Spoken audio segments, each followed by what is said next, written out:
Hi, everyone. I'm thrilled to be talking with Arshiya Kherani today. She and I have a shared passion of storytelling. Arshiya has a varied background, digital social media, housing, so many different things, even her own business.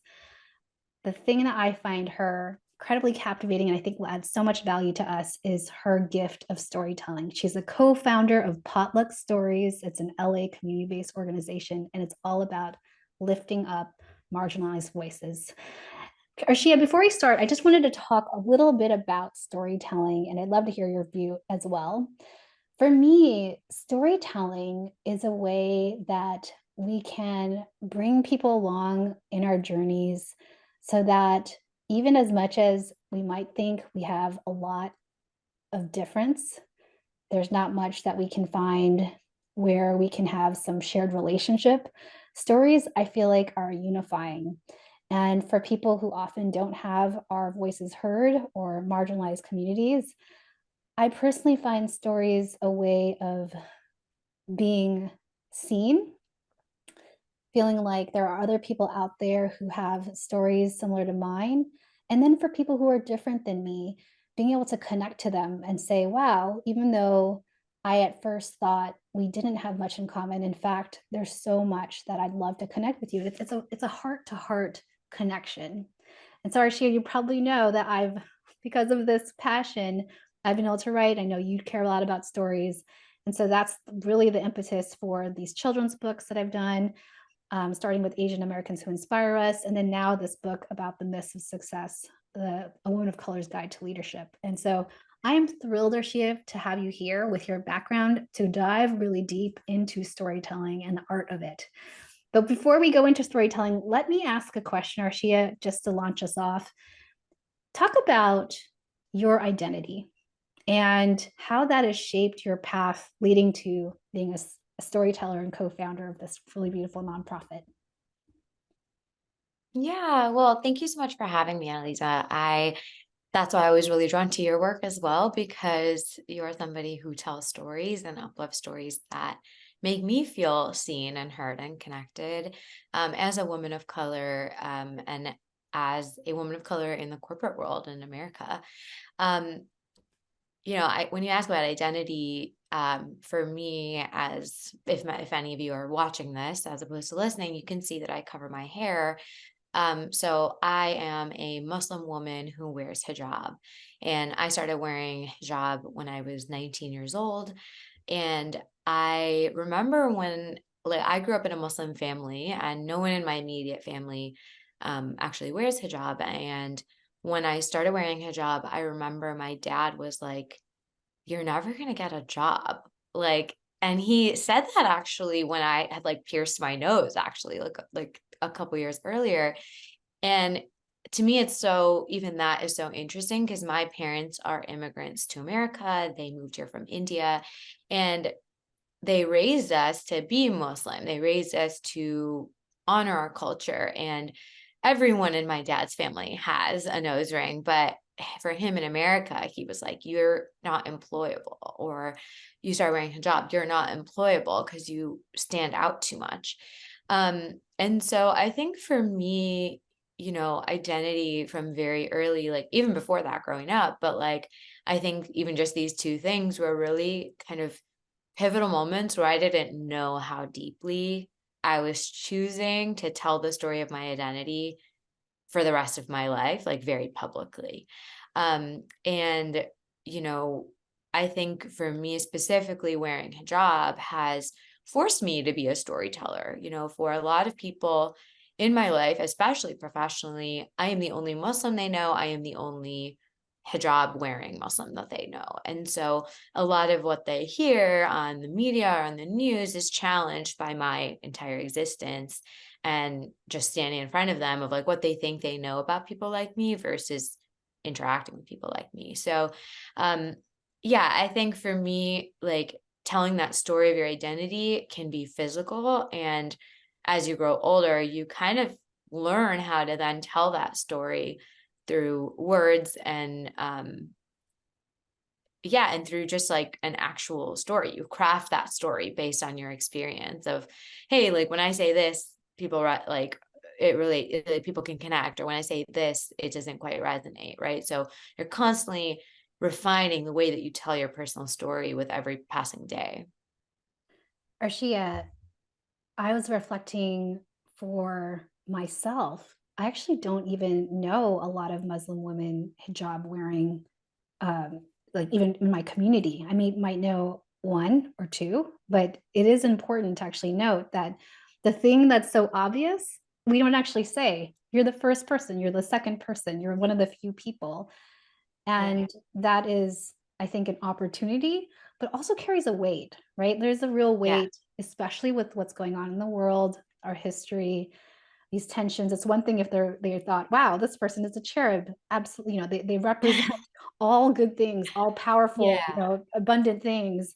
And another thing when you're trying to be respectful of your culture while also trying to be an individual. I know for me, Arshia, as a Filipina, right, trying to be a good Asian, right? There's Yeah. this stereotype of let's be obedient, let's Mhm. go along to get along, let's be smiley, Yeah. cheery, good at math, all of those things, a high achieving, Good. doesn't need help, Yeah. right? All the things. And yet I'm also other things too. And Yes. in some ways, I've kind of leaned for even more toward those things that I ran a bunch of marathons or I Yeah. go on these big adventures. And so it's weird because I think because I felt so stereotyped, I felt like I had to unbox and get and to have some new things to say about myself so that I could break stereotypes. Yeah. And so I use as an invitation for you, Arshia, because it's a lot of pressure to Yeah. be, it's beautiful opportunity, yet also pressure. I wonder how you Yeah. have how is you mentioned it earlier, how's your story evolved as maybe you've leaned one way, you're just like, I'm me, I don't want to explain my culture, or Yeah. you said, like, let me explain a little bit about my culture. Like, how have you balanced that? How's your story evolved? Yeah. Yeah, well, I'll tell a little story because it just uh even just what you said is like, a lot of people, they see me and they associate me with something. And for the most part, I think I see it as an opportunity. And it was really funny because I was working in digital marketing. I was working at a digital marketing agency in the e-commerce space for a couple of years. And I didn't know it at the time, but like e-commerce and e-commerce marketing are like very white male driven industries. Mm, And my agency was not different from that, especially when I joined, they were kind of just ramping up their DEI initiatives. And I remember I was at a conference, a digital marketing conference in Los Angeles. And like within 20 minutes of getting there, it was kind of like the breakfast mixery part. And this person came up to me and was like, "Hey, I know you." And I was like, "I really don't know you," And they were like, "You work at Twitter." And I was like, "No, I don't work at Twitter." And she was like, "Oh, like there's somebody at Twitter who like wraps their hair exactly like how you do." And I thought it was such a funny thing because I honestly, like, it was rare to even meet brown women of color in my industry. And so I was like, there's probably only one hijabi at Twitter in LA who wears her hijab like this, right? But it's mhm, it's so funny because like to that person, like there's even an unconscious noticing of like there are not that many people who look like this in this industry, and so it must be the same person. And it was so funny because I remember I like went on LinkedIn later and I like literally like found this person, and there's like 1 degree of separation because we're brown, we're Muslim, like we're a pretty connected community.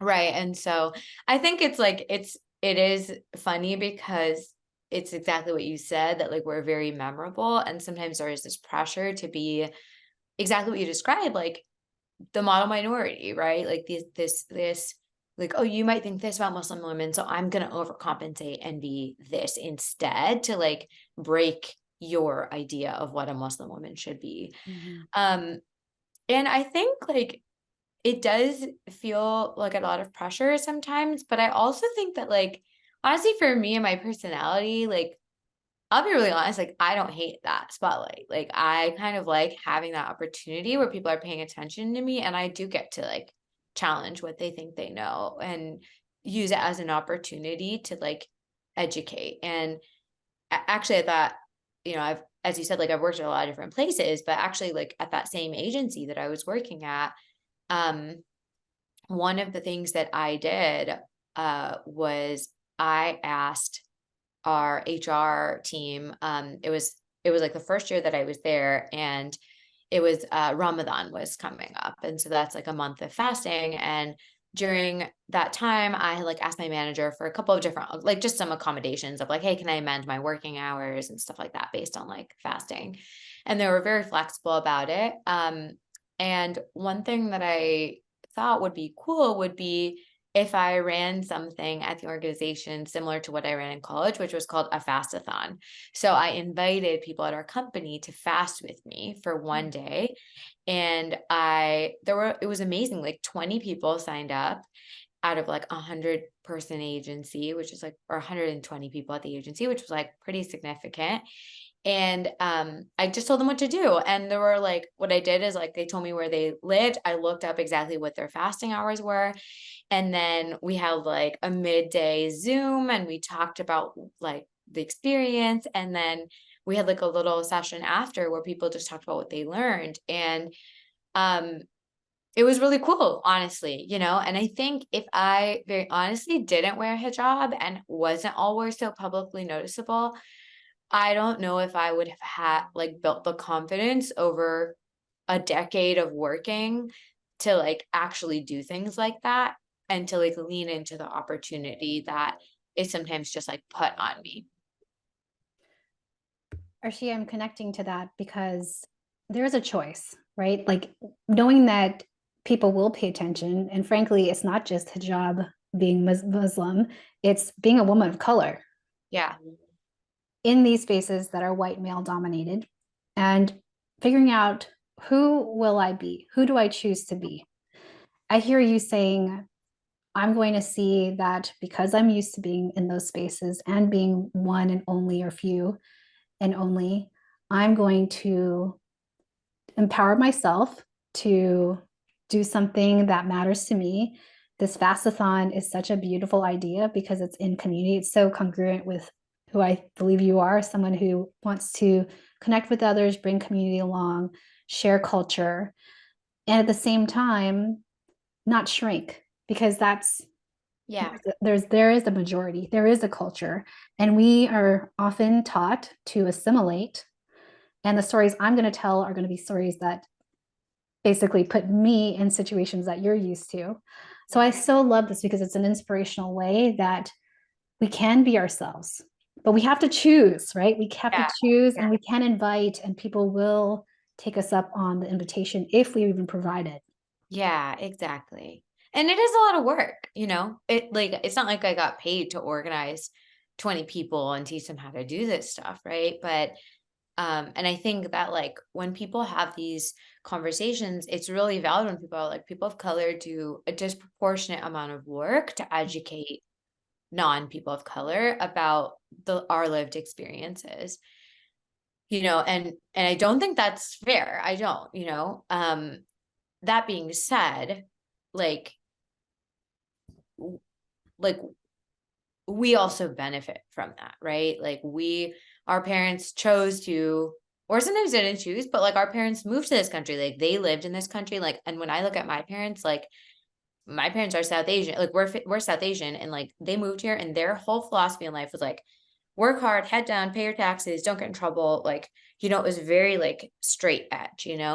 And I think for us, like our greatest privileges are to like not be like that, Mhm. and to take up space and spread our arms and like do some of the things that our parents didn't have the privilege or luxury to do because they they just they had to do it different to like rebuild a whole life here. And um my parents, it's funny, like they don't always understand, like I told you, like my dad's reaction of like hijab or whatever. And it's, at the end of the day, like they come around, but the reason they say these things to me is because they worry, like they're Asian parents and they feel like they uprooted their whole life, like left political uncertainty and economics uncertainty to like rebuild an entire life here.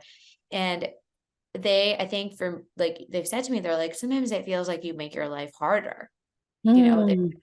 Like, and, for me, I'm like, I even look at my siblings who have like a much more, like they kind of have like a lot, much more like straight edge path. But I'm like, I don't know. I don't feel like it's harder. I feel like I make my life like more interesting and fulfilling. And each time that I choose to lean into my identity and my story for people and in front of people, I feel more fulfilled and I'm living more into my values.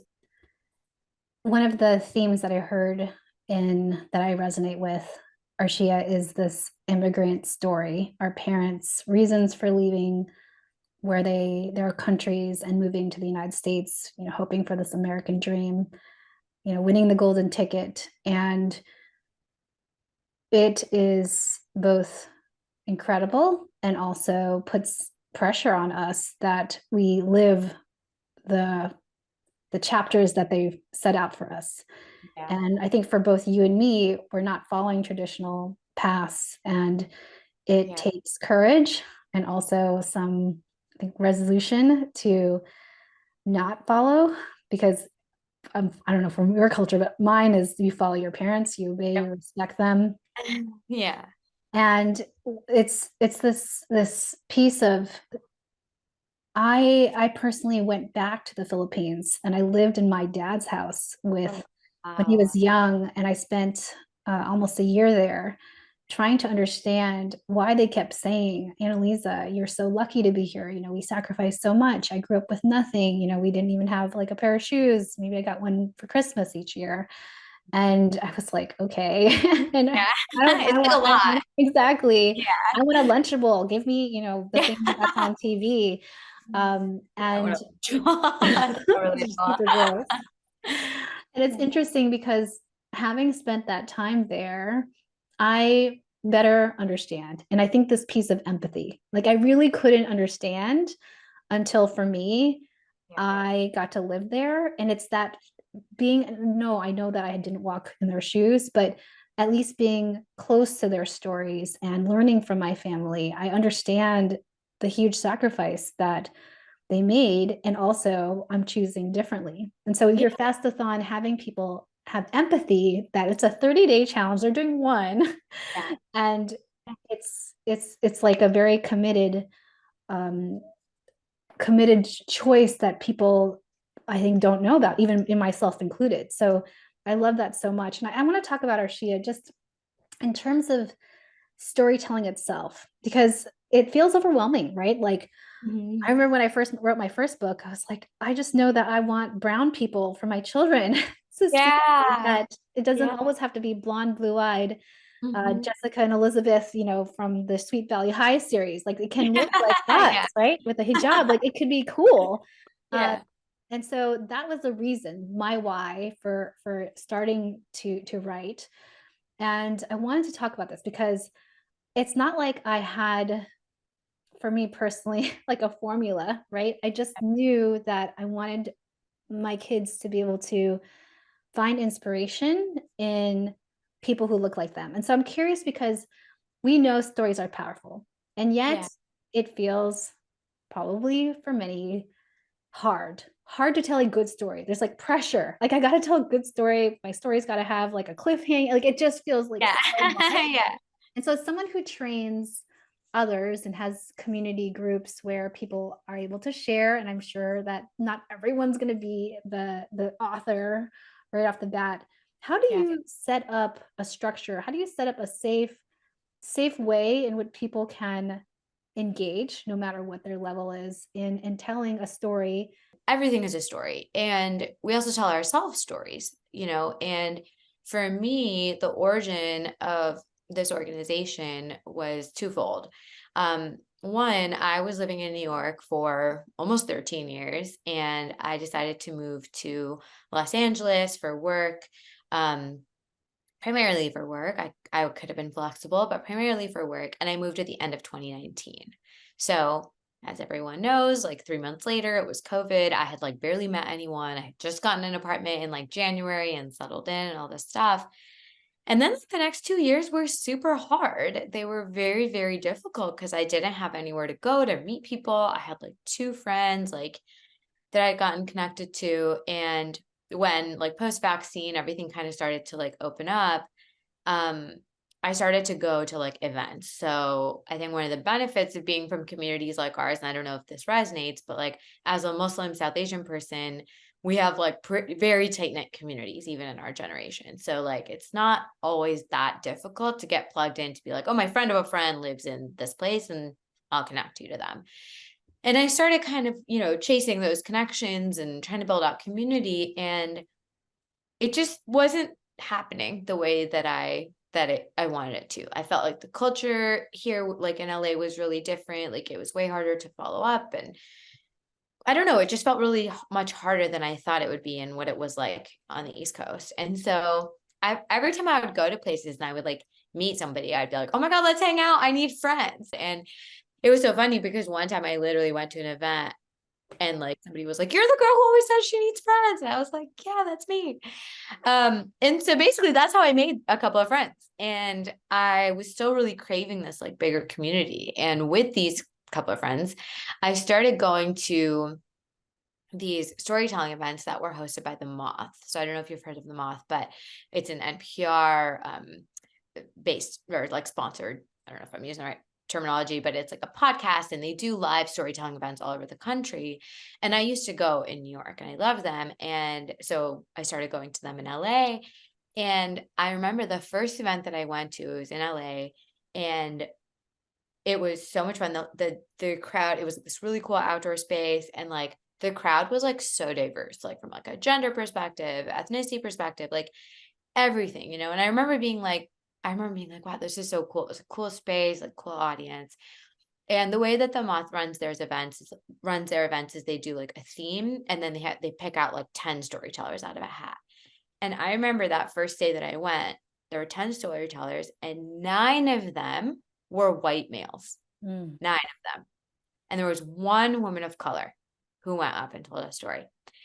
And the thing that really struck me about that was that the Moth, the way they run their events, there's no selection bias. People put their own names in the hat, in like the bag to be picked.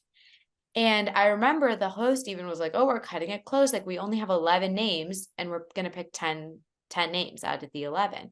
And so I was like, wow, like why are there so many diverse people in the audience, but people like me are literally not putting our own names like in the ring, Mm-hmm. And so a lot of times when we talk about representation, we talk about like how, people like us don't get chosen, but we never talk about how people like us don't sometimes choose ourselves and put ourselves in there because we don't believe our stories are worth telling or worth hearing or taking up space. And let me tell you, out of those 10 storytellers, like a lot of them were not great prepared stories. Like, there were a couple of them that were like gems, but a lot of those people, like, it's not like, like they weren't, they just took a chance on themselves, And I remember I went to like 2 more events, and this idea started brewing of like, it was kind of the same thing, the majority of the storytellers were white and male. And so going back, like where I started, which is like, I'm the girl who needs friends, and I'm also like noticing this very big thing, this gap of like people of color telling their own stories. And so I told like my 2 friends, literally my 2 friends that I had, and I was like, how I keep saying I want friends? Like, what if like you guys help me and like we do this thing where we kind of run something similar to the Moth, but we cap it, because the other thing about the Moth is like it's 200 people, and at that point I've been working in like leadership and facilitation for several years, and so I was like, what if I come up with like little basically like facilitated activities Mm-hmm. so that people can like meet each other and also hear stories. And my friends were like, you're crazy, but like, okay, whatever, like, let's do it. So literally 2 weeks later, I like rented out, I found a coffee shop that I really liked, and I asked them if we could rent it out. We rented it out. We made an Instagram page, and we just like made some flyers, and like me and my 2 friends, we literally just started like blasting out to everybody we knew. And the thing that was really important was that the 2 of them were from here, and like like I knew like 3 people at that point, so, but that's how it started. And it was so cool, Annalisa, because that first event, like, it was so wonderful. We had like 25 people. We had capped it at like 30. So we had like 25 people there. And we spent the first half literally doing like basically adult icebreakers and like pairing people off in small groups, in pairs of two and then and then in groups of like five. And literally within the first hour, everybody had met each other and knew each other's name. And then we were really nervous because we only had two people who had signed up to tell stories. Mm. And in that event, people felt so comfortable. We ended up having 8 storytellers. Mm. And it was so awesome because, like, I think part of the thing about going back to like storytelling as like a thing is like it feels really scary because you think you don't know the audience. But like for us, what we realized is like it really helped to get people to warm up. And like then when they knew everybody in the room, they were like, oh, like this is just me like talking to my friends for a couple of minutes. I want to underline and underscore a few things you said. One is that when we speak into the universe what we want, there's so much that the universe then speaks back. Mhm. And you being willing to speak it, not just to the universe, but to others, like just hyper accelerated, you having this vision. So I want to first call that out is that you named it and leaned into it, as uncomfortable as it was, and Yeah. you made that happen. So first is like, can we just name it? And then second, this idea that as people of color, as with these marginalized groups, we don't put ourselves even in the race, Mhm. because often it's like the world's terrible, it stinks, how unfortunate. And those things are, have a lot of credibility. Yeah. And how can we even be in the race if we're not even at like signed up? So Yeah. I want to just name that point. And the third thing is this concept of when we enlist a community, it is so much easier. Like everything is so much easier. So I want to name those things. And so I appreciate this, like the beautiful story as well. And I wanted to then pivot us to the art of storytelling. And I'm going to give a framework that I like to use. I use even when I support my clients with interviews and how to tell it a story concisely, but also not be so wrapped in our heads. And so I'd love for you to just come back to me and say, oh, here's how I would tweak that, or actually I have a different Yeah. philosophy. Yeah. And often, so when I think about stories, I think about three things. One is think about moments. So there's usually a prompt, but like think about moments in your life where you had something. If you're like, if I think about my childhood, there are 3 moments that stick out to me, or even growing up, 3 moments, a young adulthood, 3 moments. Even now, like when I look back at the last year, like what was the moment that was like scary, exciting, whatever the thing is. And we can go off that moment. And usually from even that experience, there's like a time when you're on the cusp of something that felt risky, that felt like, Yeah. oh, I'm going to do something like hard. And the reason that we're going to do something hard is we really wanted something. And so you can go with that idea, but there's these moments, or the moment could be a moment you failed, or a moment you experienced something really, really hard. So in any case, we're going to pick a moment. Mhm. When we find that moment, we're going to bring our audience in. So find the moment. Don't get all wrapped up like, Mhm. there's so many, just pick one, right? Pick one Yeah. moment that meant something to you. And then that's when second part is you just bring us through like the exact time of, not don't bring me through your entire life. Bring Yeah. me through like what was happening at that exact moment. I was a girl with no friends. I had moved and I was so desperate that I actually started saying that out loud. Yeah. And I found my two friends and I said to them out loud, like, what about, what if? Yeah. And from there, we rented out a coffee. I couldn't even see it. Like there's a coffee shop. We rented out this room. There was still only 2 people who signed up. And yet with these exercises that I led, we got to this point. So I want to say that, like, bring us to that moment and, Mhm. and actually have us visualize what happened Mhm. in a few sentences, right? And the third part I would say is shitty first draft. You said that. And often, like, I don't know how many things you've done where it was fully planned out. For me, I have some idea, I have a Yeah. general plan, but I move to action. And that is probably what separates me from many others, I think. It's not that I'm like more brilliant or have the best ideas or any of these other things. It's just that I actually move to action.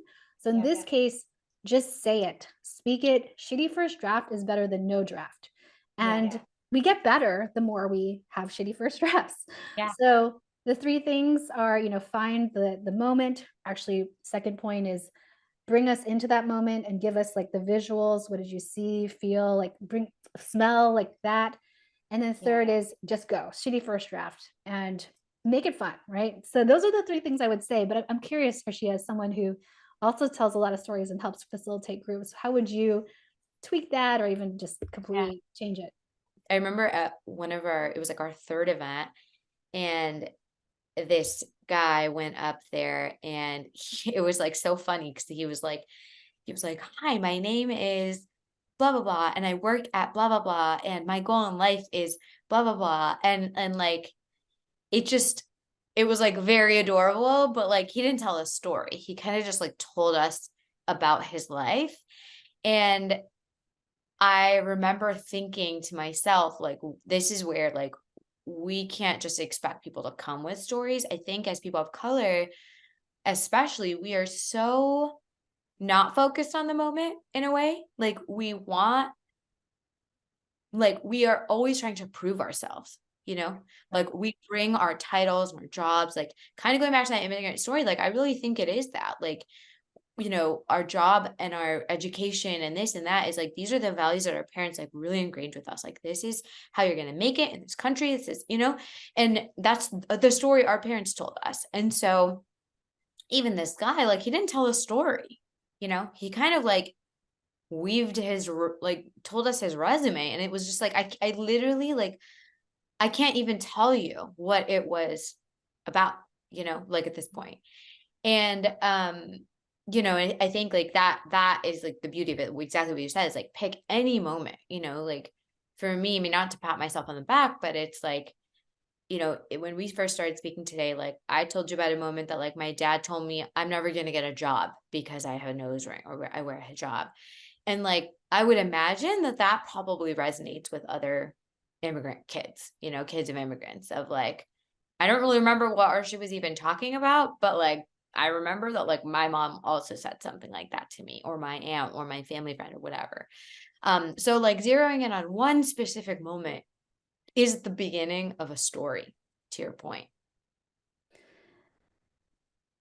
I want to tell a story because it so relates to that, Arshiya, and this the art of storytelling. When I first learned to public speak, because I think it's a skill, right? We have to name that we just don't are not birth and all of a sudden Five. like, yeah, we're lives. I'm a toddler, I can speak. No, Yeah. it's a journey, right? And I want to tell you and admit that when I was in my 20s, I was in Toastmasters. You do like a 5-minute speech. It's a whole like nonprofit organization that's all about helping you speak. Yeah. And I was really into it. I would go to weekly meetings, I would do my prepared speeches, and it would be like a 4-minute speech, not even that long, like even just really simple story. In my 20s, I was so OCD about how to tell the story, how to give a speech. I would literally wake up at 4 in the morning and practice my 4-minute speech. I mean, in the mirror, practicing it, like making sure I knew where I Yeah. was tracking time, how I was moving my hands, where I was looking in the room. I mean, it was just like so stilted. Yeah. It's like And robotic. oh my gosh, so robotic. And like I would do this speech, right? And I would get this feedback that was like, good job. Maybe more natural. Yeah. Like, Yeah. it seemed Yeah. like you worked really hard, which was like nice, good way of saying maybe you prepared too much. Yeah. And I would hear it and I was like, why do I keep getting that feedback? Like, I'm Yeah. working hard. Like, why can't I? Why is that a bad thing? Yeah, Yeah. like immigrants, like we should do well. We worked hard. We should get an A, right? Yeah. Exactly. And so it took me a while for me to learn to trust myself.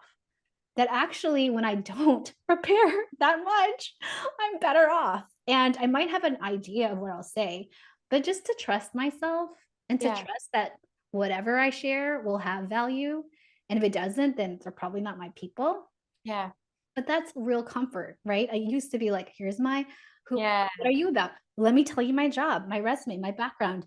Now I have, am I worthy? Public speaking is a skill too, right? So the Mhm. more you do it, like here you are maybe 10 years later or something, and like you're a lot more comfortable with all of that, and um I think like now, so I do run Potluck Stories, and that's an organization I run with friends, and we do monthly events here in Southern California. But for my full-time job and life, I run a coaching and facilitation business. And so I work with leaders, and I work specifically with people of color in organizations that are looking to create a better life for themselves and enhance their organization. And something that comes up so much in my coaching is that my clients always ask me, like, because a lot of what I work with them is actually on narrative, right? On stories, like at work, because um so much of like leadership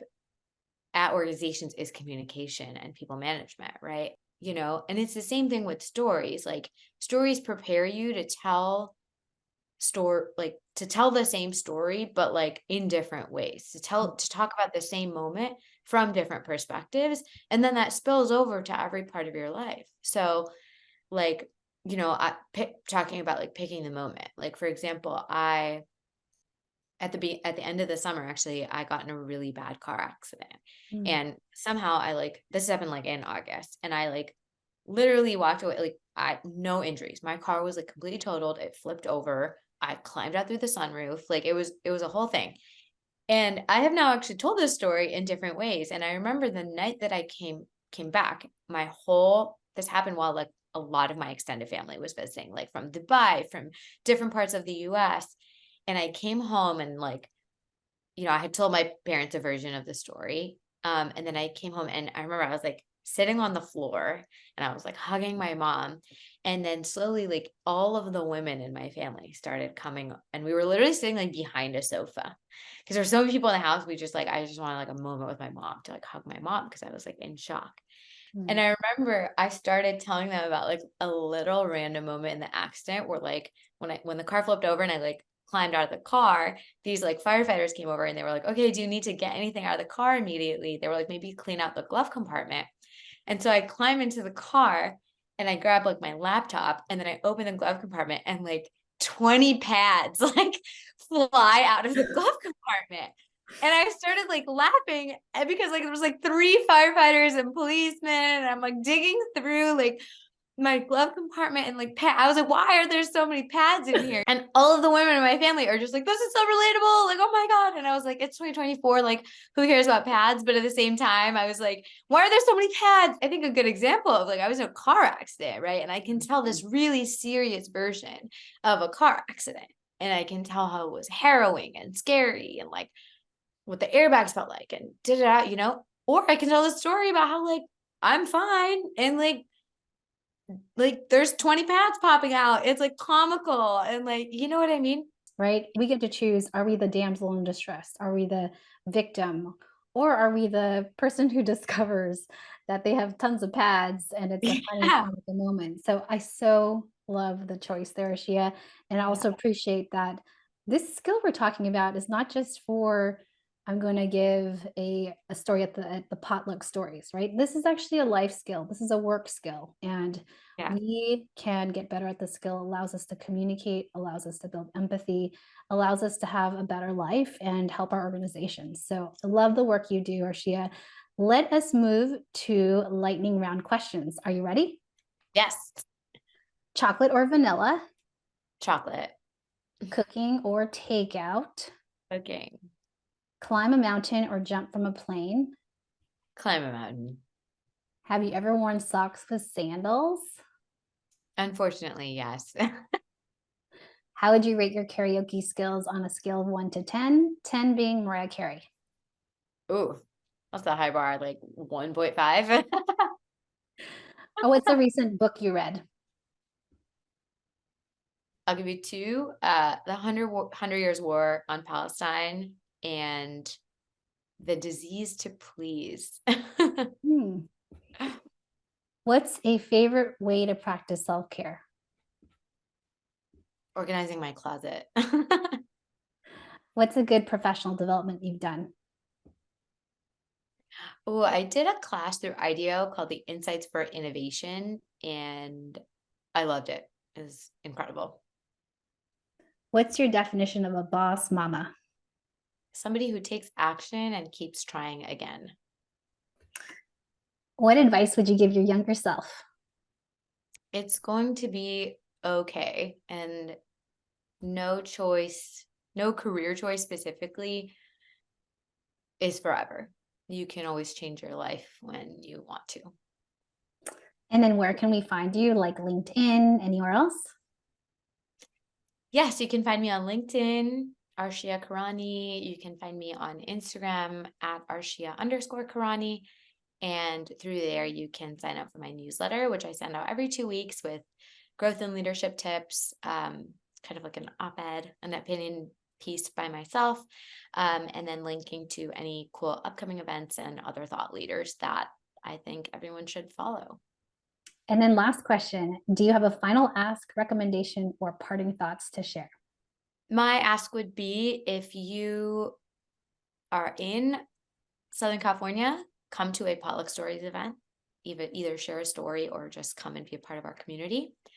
And if you're not, but you want to continue to work on your leadership and education, I would love to connect with you. So I would love to jump on a call. You can book a discovery call with me on my website, but I'd love to obviously work with people on their leadership. But I think if any part of this story that we've talked about today has resonated with you, I would really just love to connect and get to know you.